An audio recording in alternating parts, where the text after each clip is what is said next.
Κυρίες και κύριοι, μετά τη διακοπή για τις διαφημίσεις, επανερχόμαστε στη ροή της εκπομπής. Σας υπενθυμίζουμε ότι σήμερα έχουμε τη χαρά και την τιμή και συνομιλούμε με ένα νέο πρόσωπο στο πολιτικό σκηνικό του Εύρου, με τον υποψήφιο βουλευτή Εύρου, με το Πασόκ, τον κύριο Ρίκο Τάρτα. Λοιπόν, λέτε ότι χρειάζονται μεταρρυθμίσεις. Θα τις πούμε ποιες είναι. Και επίσης, κάνετε μια κριτική στο οικονομικό πρόγραμμα της Νέας Δημοκρατίας ότι τα μέτρα που προτείνει, αν ερμηνεύω καλά τις σκέψεις, θα μου το πείτε, μην διορθώστε με, είναι μακροπρόθεσμα και δεν είναι δεδομένο ότι είναι υλοποιήσιμα. Γιατί τώρα και εγώ συμφωνώ με εσάς, ως πολίτης εννοώ, το εφεύρημα της ΑΟΣ που τα τελευταία μήνες αναδύθηκε είναι καλό. Αλλά ξέρουμε πάρα πολύ καλά, η ανακήρυξη της ΑΟΣ, επειδή είναι μια ουσιαστικά γεωπολιτική διεθνής σχέσης και μάλιστα επειδή η ΑΟΣ έχει να κάνει με μια γείτονη χώρα που είμαστε σε διένεξη, δεν είναι εύκολο να κηρυχθεί. Άρα δηλαδή το ξέρουμε πολύ καλά ότι δεν είναι και δεδομένο ότι είναι ορατό να πούμε τότε, σε 6 μήνες, σε 8. Είναι θέματα που αφορούν τη Χάγη, υφαλοκρηπίδες, γεωπολιτικές συγκρούσεις. Άρα δεν είναι κάτι που μπορεί να πει θα το ανακηρύξω σε 2 μήνες επί και θα έχω αυτά τα αποτελέσματα. Άρα χρειάζονται μέτρα ορατά, μετρήσιμα και χρονικά προσδιορισμένα. Ακριβώς. Αυτό υπονοείται. Ακριβώς. Και αν μου επιτρέπετε, ακόμη μια μικρή παρατήρηση στο πρόγραμμα της Νέας Δημοκρατίας. Από τα μέτρα, τα μακροπρόθεσμα, υπήρχαν κάποια μέτρα άμεσης εφαρμογής, όπως για παράδειγμα η αύξηση της φορολόγησης του ΟΠΑΠ. Τα τυχερά ηλεκτρονικά παιχνίδια του ΟΠΑΠ. Και λέω τώρα, λίγο πριν πουληθεί ο ΟΠΑΠ, γιατί όλοι έχουν συμφωνήσει ότι ο ΟΠΑΠ πάει προς ιδιωτικοποίηση. Ανακοινώνεται ένα μέτρο το οποίο υποτίθεται ότι θα φέρει κέρδη, έσοδα στα ταμεία. Από την άλλη πλευρά όμως φανταστείτε τις επιπτώσεις. Δεν θα προκαλέσει αυτό το μέτρο μείωση του τιμήματος που θα θελήσει να δώσει ο υποψήφιος αγοραστής. Λογικό είναι ο αγοραστής να πει ότι από τη στιγμή που το κράτος θα φορολογήσει τα τυχερά παιχνίδια, τα ηλεκτρονικά τυχερά παιχνίδια, άρα προϋπολογιστικά τι θα γίνει, θα υπάρχει μείωση της κατανάλωσης, της πελατείας μου. Άρα το τίμημα ή όλοι οι υπολογισμοί που έκανα για το κύκλο εργασιών θα πρέπει να τους αναπροσαρμόσω και άρα ενδεχομένως. Άρα θα δώσω μικρότερη τιμή για να το αγοράσω. Έχω την αίσθηση ότι πολλές φορές εξαγγέλνουμε πράγματα τα οποία δεν τα έχουμε μετρήσει, δεν τα έχουμε ποσοτικοποιήσει. Πάντοτε αυτό που πρέπει να κάνουμε είναι στρατηγική εξαγγελία, στόχος στρατηγική, μακροπρόθεσμος σχεδιασμός και στη συνέχεια πάμε πιο χαμηλά στον προϋπολογισμό. Αν δεν φτάσουμε σε ένα σημείο να μπορούμε να μεταφράζουμε όλη μας την στρατηγική σε ποσοτικά στοιχεία, έτσι ώστε να μπορέσουμε να υπολογίσουμε τι τελικά θα είναι το αποτέλεσμα, δεν θα μπορέσουμε να πάμε πάρα πολύ μακριά. Εσείς πιστεύετε ότι μάλλον να ξεκινήσουμε λίγο στο πολιτικό θέμα για να το προσδιορίσουμε τι μπορεί να γίνει αυτό. Η περιιδέουσα πλέον άποψη που διαχέεται από τον πρόεδρο του Πασόκ, γιατί προσωπικά πιστεύω ότι το πολιτικό πρόγραμμα του Πασόκ είναι αυτό που βγαίνει πλέον τον πρόεδρο. Δεν έχετε κάνει ούτε συνέδριο για να βγάλετε νέα πολιτική πλατφόρμα, το νέα ενώ προσαρμοσμένη στις σύγχρονες συνθήκες και μετά τα 2,5 χρόνια διακυβέρνησης. Οπότε αναγκαστικά δεν υπάρχει ένα κοινό συμβόλαιο του Πασόκ. Έτσι, που μέσα, αυτό είναι γνωστό, έτσι το ξέρουμε. Άρα όλα κινούνται γύρω από τη σκέψη του κ. Βενιζέλου και τις προτάσεις και όπως αυτά μετά διαμορφώνονται από τους υποψήφιους και όλα αυτά. Τώρα ο κ. Βενιζέλος διάβασα, λέει, και θέλω να το σχολιάσετε γιατί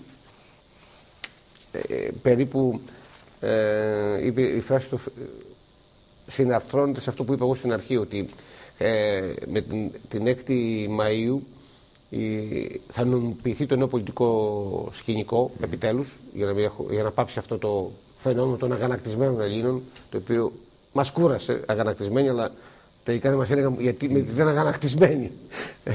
Με τον εαυτό μας οι Έλληνες υποφεύγουμε να αγανακτούμε, μόνο τους άλλους. Αλλά ο κ. Βενιζέλος είπε μια φράση κλειδί. Δύο κόμματα δεν φτάνουν για να κάνουν κυβέρνηση και χρειαζόμαστε πολιτική νομιμοποίηση. Και τον ρώτησαν Αυτό τι σημαίνει? Και είπε ότι το 50%, το δύο μεγάλο κομμάτι, είναι το στοιχειώδες, το ελάχιστο που πρέπει να πάρουν τα δύο μεγάλα κόμματα για να θεωρηθεί ότι η νέα κυβέρνηση που θα προκύψει είναι νομιμοποιημένη στην συνείδηση των πολιτών. Και λέει επίσης, είναι γνωστό ότι το ΠΑΣΟΚ δέχεται να υπάρξει, όχι δέχεται, αν θέλουμε να είμαστε σοβαροί, πρέπει να έχουμε μια κυβέρνηση συνεργασίας. Αυτά τα περί αυτοδυναμίας ξεχάστε, γιατί και δεν είναι εφικτά με βάση τις κοπίες, αλλά δεν είναι το καλύτερο για την Ελλάδα με αυτή την κυβέρνηση. Και μάλιστα είπε, και δεν μιλάω όταν του είπανε μετά από αυτό το 50%, δεν εννοώ, λέει, μόνο δύο κόμματα, πιθανώς δεν χρειάζεται και τρίτο κόμμα στην αυτή την κυβέρνηση που εγώ έχω στο μυαλό μου ως μια κυβέρνηση σταθερή, ισχυρή και αποτελεσματική για να βγάλει την Ελλάδα από την κρίση. Συμφωνείτε με την άποψη του κ. Βενιζέλου? Σαφέστατα και συμφωνώ. Και θα σας πω, πάω και λίγο πιο μακριά, και ιδεολογικά συμφωνώ. Άλλωστε το είπατε και στην αρχή της κουβέντας μας, έζησα σε δύο χώρες που είναι πρωταθλήτριες του συνασπισμού πολιτικών δυνάμεων. Ελβετία. Τη συνένεση, τη πολιτική συνένεση. Σαφέστατα. Η Ελβετία είναι το μόνο πολιτικό σύστημα που γνωρίζει από την ίδρυσή της, και το Βέλγιο, που μάλιστα το τελευταίο καιρό κατάφερε και επέζησε 1,5 χρόνο χωρίς κυβέρνηση. Επειδή ο μηχανισμός από κάτω κρατικός λειτουργούσε και μπορούσε να λειτουργήσει. Καλά, αυτό είναι ένα θαύμα στην Ελλάδα, δεν μπορούμε να το δούμε ποτέ. Φανταστείτε στην Ελλάδα. Μα όταν έχουμε μια διαδικασία όπου για να υπογράψει ένας υπουργός, καταρχήν είναι αναγκασμένος να υπογράψει τα πάντα. Ακόμη και σχεδόν τις άδειες. Αν δεν έχει εκχωρήσει την αρμοδιότητα, αυτή είναι κάπου αλλού. Αλλά αρχικά οι αρμοδιότητες είναι συγκεντρωμένες βάσει του νόμου στον Υπουργό. Όταν θα πρέπει να υπογράψει τα πάντα, και όταν φύγει ο Υπουργός, δεν έχει εκχωρηθεί βάσει του νόμου η αρμοδιότητα κάπου αλλού, άρα ούτε ο Γενικός Γραμματέας μπορεί να λειτουργήσει, ούτε ο Γενικός Διευθυντής μπορεί να λειτουργήσει. Σταματάει όλο το σύστημα, καταραίει. Έχουμε μια δημόσια διοίκηση η οποία πρέπει να αναβαθμιστεί. Έχουμε μια κουλτούρα που θα πρέπει να αλλάξει, κουλτούρα δημόσιας διοίκησης και κουλτούρα εργασίας, και σίγουρα θα πρέπει να φτάσουμε να εστερνιστούμε σιγά σιγά τα καλά των κυβερνήσεων συμμαχιών. Γιατί όχι? Γιατί θα πρέπει να κολλήσουμε σε αυτό το σύστημα της αυτονομίας, της αυτοδυναμίας? Ειλικρινά σας μιλάω, δεν αισθάνθηκα ποτέ ότι σε αυτές τις δύο χώρες, θα μου πείτε, θα φέρουμε το σύστημα, ήταν κάποτε, ενδεχομένως ακούγεται και ουτοπικό, θα γίνουμε κάποτε Ελβετία. Δεν είπα να γίνουμε Ελβετία. Αν μπορούμε να γίνουμε, αν μπορούμε να γίνουμε. Τι εννοείτε? Δηλαδή, να έχουμε πολίτες ήρεμους, δημοψηφίσματα να εκφράζεται άμεση δημοκρατία, ένα χρηματοοικονομικό σύστημα που δεν δέχτηκε ποτέ πλήγμα, με μια χώρα που οι πολίτες σέβονται τους νόμους και οι νόμοι τηρούνται. Μακάρι να γίνουμε, αλλά μάλλον μου φαίνεται πολιοτοπία. Ας πάμε πιο χαμηλά. Μας μοιάζει όμως, λέμε, άλλο ένας παράδειγμα είναι η Γαλλία. Γι' αυτό ας πάμε πιο χαμηλά. Την Γαλλία της συγκατοίκησης. Η Ελβετία μου μοιάζει εμένα στα μάτια μου η ουτοπία της Ευρώπης. Σαφώς. Γι' αυτό και είναι ίσως ένα νησί στην Ευρώπη. Το Βέλγιο όμως που αντιμετωπίζει και αυτό κρίσεις και διάφορα άλλα προβλήματα, μας μοιάζει λίγο περισσότερο. Η Γαλλία είναι επίσης, υπενθυμίζω, η Γαλλία της συγκατοίκησης. Για μεγάλο χρονικό διάστημα δύο αντίπαλοι φανατικοί μάλιστα, κατάφεραν και συγκατοίκησαν. Δεν αντιμετώπισε ιδιαίτερα μεγάλα προβλήματα η Γαλλία τότε. Σαφώς και υπήρχαν διαφορές. Υπάρχει ένα εθνικό σύστημα διοίκησης το οποίο σκίζει. Ναι, άρα κάπου θα πρέπει και εμείς να πάρουμε παράδειγμα. Πολύ καλά. Το εθνικό σύστημα δημόσιας διοίκησης της Γαλλίας είναι καταπληκτικό. Γι' αυτό και τώρα μας βοηθούν. Ακριβώς μας βοηθούν στο κομμάτι της αξιολόγησης του δημόσιου τομέα οι Γάλλοι. Όπως και οι Γερμανοί μας βοηθούν στο κομμάτι της τοπικής αυτοδιοίκησης. Και θα πρέπει ενδεχομένως η τεχνογνωσία. Επίσης είναι ένα ταμπού το οποίο θα πρέπει να το καταρρύψουμε. Η τεχνογνωσία, από όπου και αν προέρχεται, αν είναι σωστή, μπορούμε να κάνουμε μια εισαγωγή. Δεν μπορούμε επουδενή να εφαρμόσουμε ακριβώς αυτό που λέμε πετυχημένη συνταγή κάπου αλλού, δεν θα είναι κατά ανάγκη και πετυχημένη συνταγή Σαφέστατα. Εδώ. Υπάρχουν οι ιδιαιτερότητες. Ακριβώς. Ναι, αλλά οι ιδιαιτερότητες δεν μπορούν να είναι το όχημα για να μην κάνουμε την αλλαγή. Όχι. Γιατί τα μα λέει οι Έλληνες, καλά, οι Έλληνες να τους κρατήσουμε και τις ιδιαιτερότητες και τις ιδιοπροσωπίες. Αλλά δεν μπορεί να είναι ανάχωμα για να μην κάνουμε μεταρρυθμίσεις και αλλαγές. Και ούτε θα πρέπει να ανακαλύπτουμε τον τροχό κάθε φορά. Όχι. Ο Μάνος Χατζηδάκης λέει ότι οι έξυπνοι κλέβουν τις ιδέες των αλλωνών που είναι καλές. Φανταστείτε ότι μια Ιαπωνέζικη, το μεγάλο θαύμα της Ιαπωνέζικης οικονομίας της δεκαετίας του 70 βασίστηκε σε αυτό ακριβώς, στην βιομηχανική αντιγραφή. Όπως και τώρα η Κίνα επίσης βασίζεται στη βιομηχανική αντιγραφή. Δεν λέω ότι πρέπει να γίνουμε βιομηχανική αντιγραφή, γιατί έχουμε όλα τα φόντα να γίνουμε μπροστάριδες. Αυτά τα φόντα για να γίνουμε μπροστάριδες, είπαμε στην αρχή, οι νέοι μας που φεύγουν στο εξωτερικό και διαπέραπουν εκεί. Αυτά τα φόντα για να γίνουμε μπροστάριδες έχει την υποχρέωση το κράτος, το μικρό και ευέλικτο κράτος που πρέπει να δημιουργήσουμε. Ευτυχώς που είπατε μικρό και ευέλικτο, γιατί η πηγή της κακοδαιμονίας της Ελλάδος είναι το κράτος. Ακριβώς. Γι' αυτό και αν καταφέρουμε, που πρέπει να καταφέρουμε, δεν υπάρχει άλλη λύση, είναι πλέον μονόδρομος. Ακριβώς. Επαναρχόμαστε στην προηγούμενη συζήτηση. Ποια είναι η πρότασή σας, πώς θα αποφύγουμε οδυνηρά μέτρα τον Ιούνιο οριζόντιων περικοπών? Άρα είναι ένα μικρότερο, λειτουργικότερο, αποτελεσματικό κράτος που θα περιστείλει τις δαπάνες του και τις σπατάλες και θα είναι πιο αποδοτικό. Βεβαίως. Αυτό εδώ γίνεται με πολύ συγκεκριμένες κινήσεις και διεκδικώντας την ψήφο των πολιτών, αυτό θέλω να προσφέρω κιόλας. Έχω αποκτήσει μια τεχνογνωσία, ας το πούμε έτσι, στις αναδιοργανώσεις του να βάζω σε σωστό δρόμο φορείς ιδιωτικούς και δημοσίους. Προσπαθώ να προσφέρω την εμπειρία μου σε κομμάτια εκπαιδευτικά, αγροτικά κτλ. Τα οποία ενδεχομένως να μπορέσουμε να συζητήσουμε και στη συνέχεια.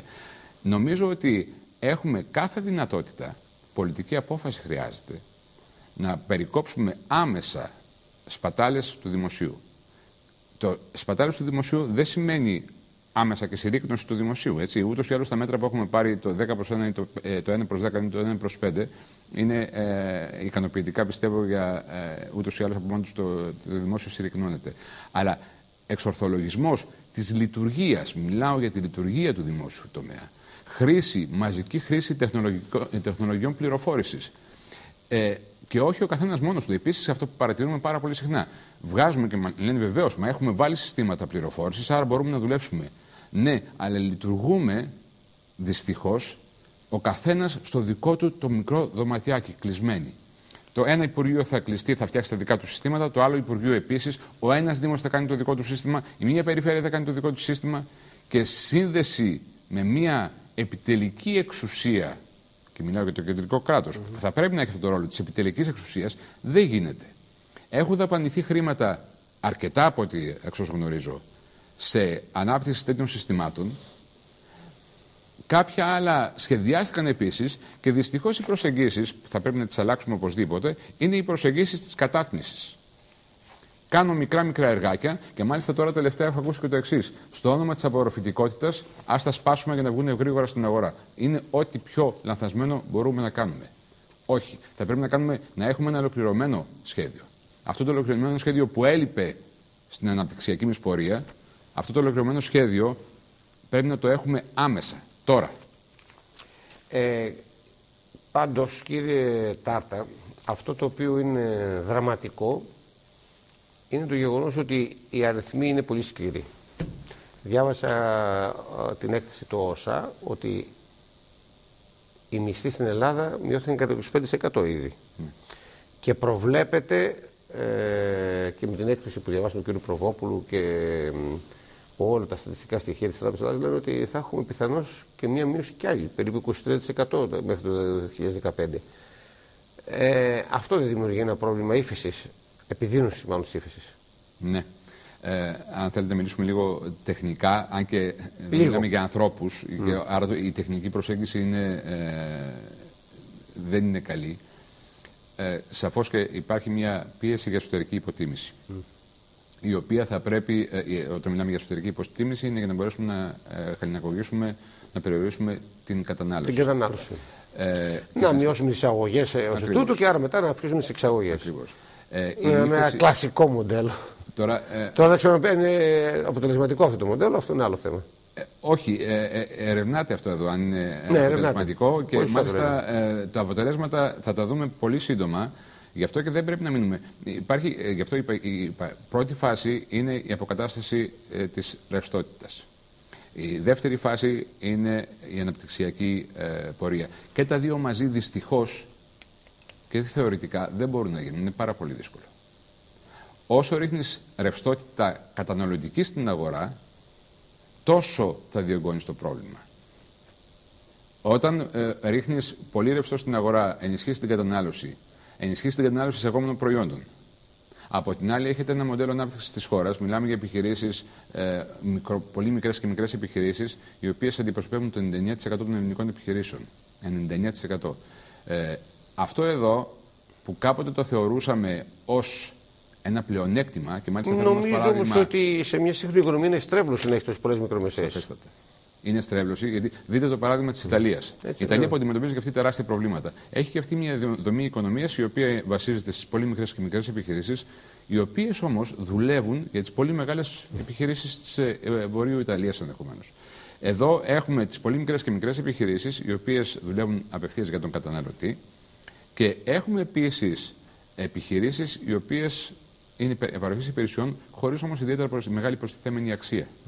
Ακριβώς. Εκεί λοιπόν και η ανάπτυξη που είχαμε αυτά τα χρόνια στην Ελλάδα βασίστηκε μεν σε μια προσέγγιση Keynes, δηλαδή υπήρξαν χρήματα από την Ευρωπαϊκή Επιτροπή, χρήματα από το πρόγραμμα δημοσίων επενδύσεων για να μπορέσουμε να κάνουμε στην αρχή τους Ολυμπιακούς Αγώνες και στη συνέχεια όλα τα.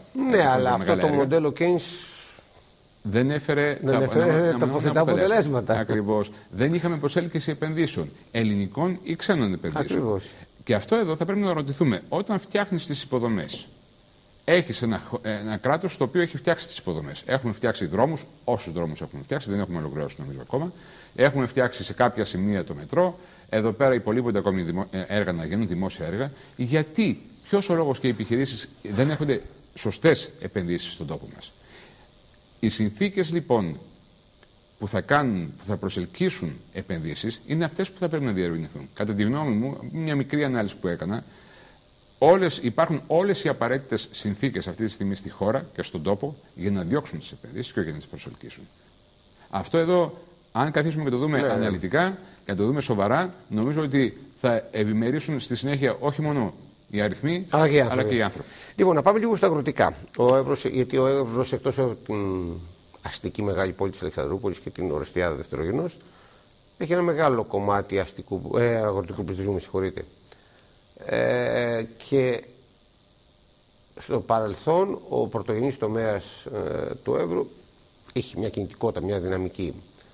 Αλλά δεν έφτασε τελικά και αυτή η δυναμική και η κινητικότητα, γιατί περνάει και ο τομέας αυτός στον Εύρο δομική κρίση. Μπορεί να ξαναγεννηθεί η ύπαιθρος, ο αγροτικός τομέας του Εύρου, και με ποιο τρόπο? Εσείς τώρα έχετε διατελώσει και διευθύνων σύμβουλος του οργανισμού Δήμητρα, κατά τεκμήριο, άρα έχετε γνώση, πέρα τις σπουδές σας εννοώ, και εξειδικευμένη γνώση. Από ό,τι ανακάλυψα, έχετε δομήσει ένα σημαντικό έργο στο παρελθόν, την θεσμοθέτηση της ηλεκτρονικής πλατφόρμας, που ουσιαστικά με αυτό τι γίνεται? Καταργείται. Μεσάζονται, έτσι. Ακριβώς. Καταργείται η μεγάλη ψαλίδα μεταξύ της τιμής του παραγωγού και εκεί που φτάσει στον καταναλωτή. Κάτι τέτοιο φαντάζομαι ότι είναι. Ακριβώς. Λοιπόν, να μας μιλήσετε μάλλον για τις προτάσεις για τον πρωτογενή τομέα, να μην κάνω εγώ τον ερμηνευτή. Ξεκινώντας από το τελευταίο που είπατε, πράγματι, όταν ήμουν διευθύνων σύμβουλος του οργανισμού Δήμητρα, το 2003 είχαμε αναπτύξει ένα μοντέλο, το είχαμε παρουσιάσει μάλιστα. Ήταν μια σύμπραξη διαφόρων φορέων, και ιδιωτικών και δημοσίων φορέων. Ήταν το πρόγραμμα Frelektra, που ήταν μια ηλεκτρονική πλατφόρμα για την εμπορία φρέσκων φρούτων και λαχανικών, συν δημοπρατήριο ηλεκτρονικό για την αγορά πρώτων υλών από τους παραγωγούς. Αυτό νομίζω ότι αποτελεί και θα αποτελέσει την βάση, και είμαι πολύ χαρούμενος γι' αυτό, της διόρθωσης. Μία από τις εξαγγελίες που έκανε ο κ. Βενιζέλος για τη μείωση των τιμών των προϊόντων ήταν και αυτή η θεσμοθέτηση της ηλεκτρονικής πλατφόρμας για την εμπορία των προϊόντων, αγροτικών προϊόντων από τους παραγωγούς κατευθείαν είτε στους καταναλωτές είτε στους λιανεμπόρους. Και νομίζω ότι αυτή η πλατφόρμα που έχουμε φτιάξει από το 2003 δυστυχώς δεν αξιοποιήθηκε μέχρι τώρα. Θα χρησιμοποιηθεί ως βάση και να μπορέσει και θα υπάρξει και η κατάλληλη θεσμοθέτηση. Λοιπόν, ο τομέας ο αγροτικός,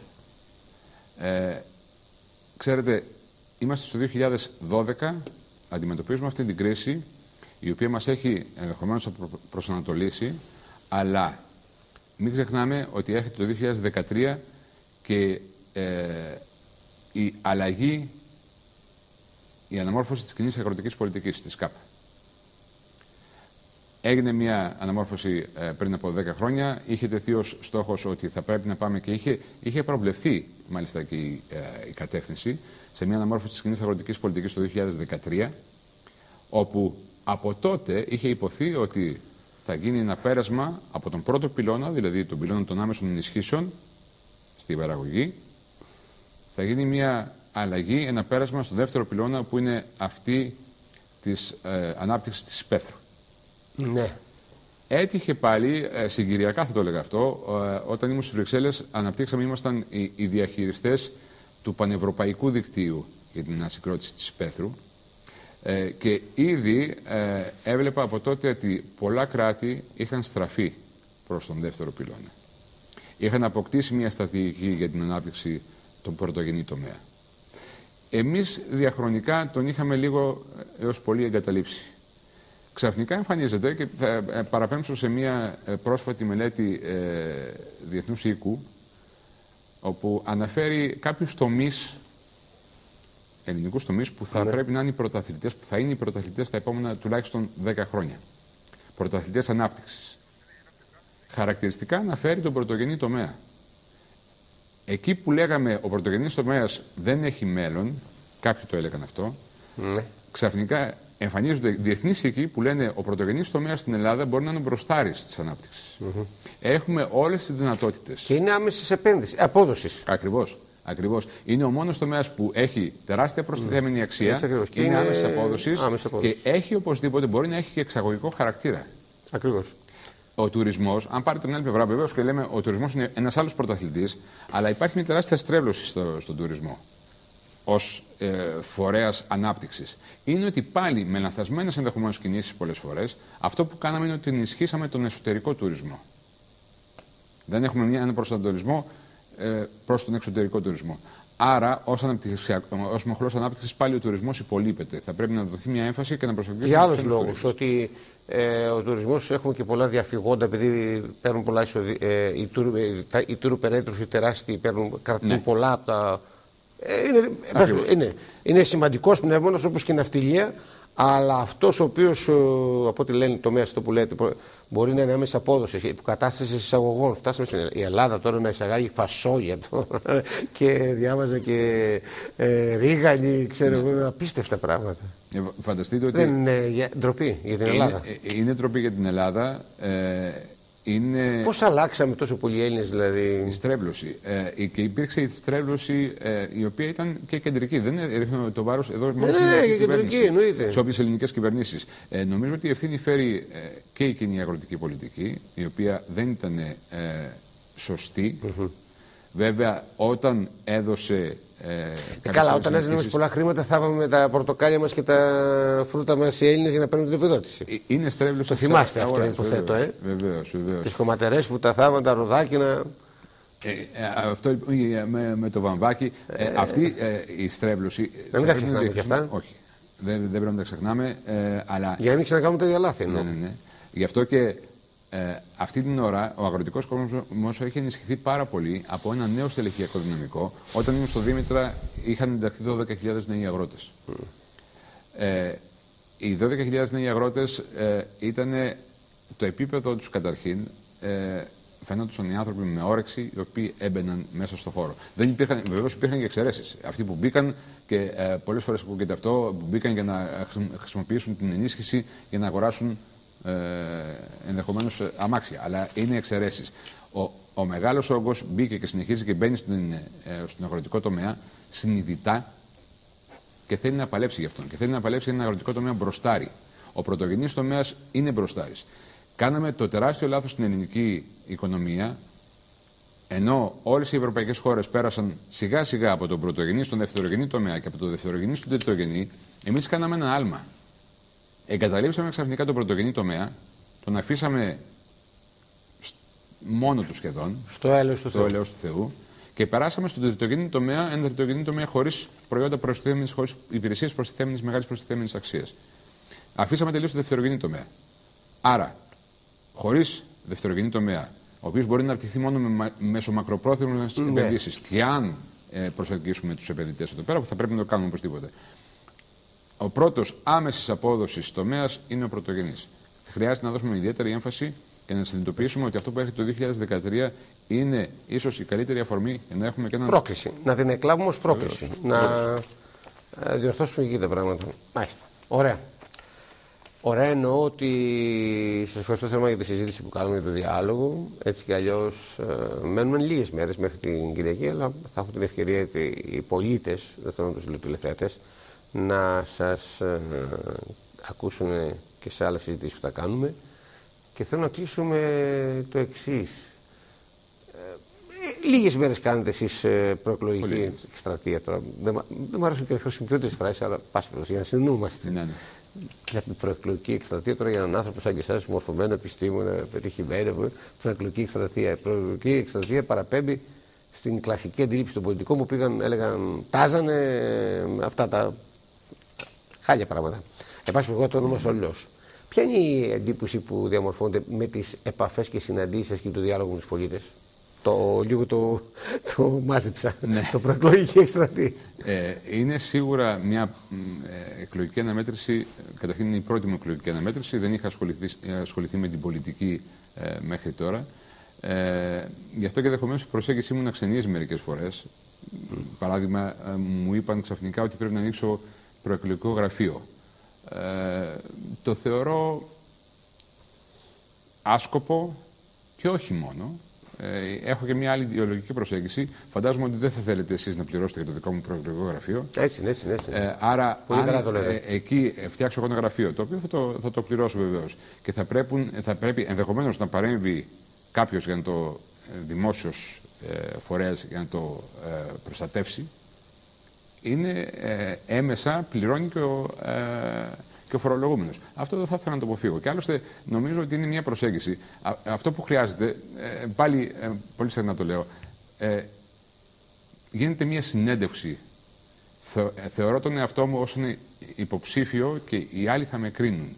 Όλοι οι συμπολίτες μου θα με κρίνουν. Όλοι οι ψηφοφόροι πολίτες του Εύρου θα με κρίνουν. Και δεν θέλουν να με κρίνουν ως ενδεχομένως καλό ή κακό κομιστή, να μου επιτραπεί ο όρος, ρουσφετιών από την Αλεξανδρούπολη, από τον Εύρο στην Αθήνα, αλλά θέλουν να με κρίνουν ως ένα άτομο το οποίο ενδεχομένως θα μπορούσε να προσφέρει κάποιες γνώσεις, δεξιότητες, εμπειρίες που έχει αποκτήσει για την ανάπτυξη αυτού του τόπου.